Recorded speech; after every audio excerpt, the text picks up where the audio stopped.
Министерот за транспорт и врски Бочварски не одговори дали се запознаени со дипломатскиот скандал во Ерменија во кој е вклучен Бранимир Димитриевиќ, кој пак е поврзан со фирмите кои ќе вршат надзор за коридорите 8 и 10.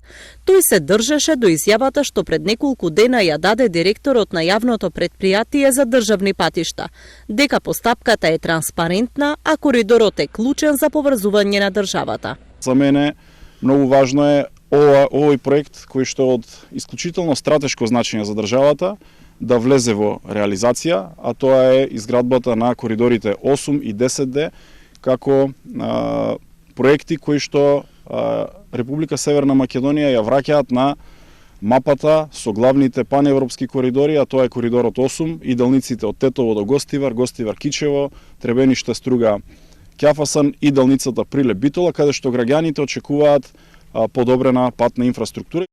Бочварски не сакаше да навлезе ниту во толкување на владината одлука според која е одредена забрана за шпанската компанија Ептиса да учествува на тендери над 1 милион евра, поради незаконско, неетичко и неодговорно постапување, но по само неколку седмици ја променила одлуката. Министерот Кусо рече дека станува збор за компанија со меѓународно реноме.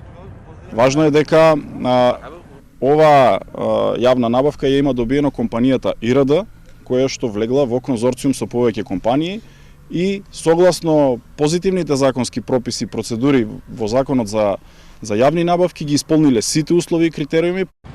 Пратеникот од ВМРО ДПМН е Бојан Стојановски денеска го повика јавното обвинителство да отвори истрага за случајот. Тој смета дека станува збор за скандал и дека е сомнителен изборот на компанијата за надзор.